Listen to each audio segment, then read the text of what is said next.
Hello everyone, आप सभी का स्वागत है राधे मेहंदी आर्ट 88 में। दोस्तों, आज मैं आपको कहानी सुनाने जा रही हूँ भगवान पर भरोसा। दोस्तों, ये इस कहानी का पार्ट 1 है, इसे ध्यान से सुनिएगा। एक पुरानी सी इमारत में था वैद्य जी का मकान।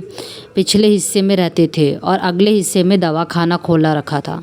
उनकी पत्नी की आदत थी कि वह दवा खाना खोलने से पहले उस दिन के लिए आवश्यक सामान एक चिट्ठी में लिख कर दे देती थी। वैद्य जी गद्दी पर बैठकर पहले भगवान का नाम लेते, फिर वह चिट्ठी खोलते। पत्नी ने जो बातें लिखी होती उनके भाव देखते और फिर उनका हिसाब करते। फिर परमात्मा से प्रार्थना करते कि हे भगवान, मैं केवल तेरे ही आदेश के अनुसार तेरी भक्ति छोड़कर यहाँ दुनियादारी के चक्कर में आ बैठा हूँ।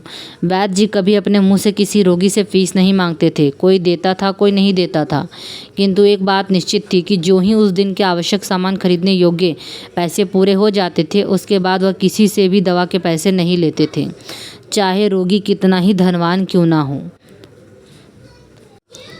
एक दिन वैद्य जी ने दवा खाना खोला, गद्दी पर बैठकर परमात्मा का स्मरण करने लगे और पैसे का हिसाब लगाने के लिए आवश्यक सामान वाली चिट्ठी खोली तो वह चिट्ठी को एकटक देखते ही रह गए। एक बार तो उनका मन भटक गया। उन्हें अपनी आंखों के सामने तारे चमकते हुए नजर आए, किंतु शीघ्र ही उन्होंने अपनी तंत्रिकाओं पर नियंत्रण पा लिया। आटे, दाल, चावल आदि के बाद पत्नी ने लिखा था, बेटी का विवाह 20 तारीख को है, उसके दहेज का सामान।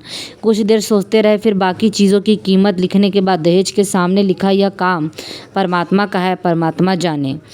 दोस्तों, अगर आपको मेरा मेहंदी वीडियो और मेरी कहानी पसंद आई हो तो प्लीज़ मेरे चैनल को लाइक शेयर सब्सक्राइब कीजिएगा। दोस्तों, मुझे सपोर्ट कीजिएगा, मैंने और भी वीडियोस डाले हैं।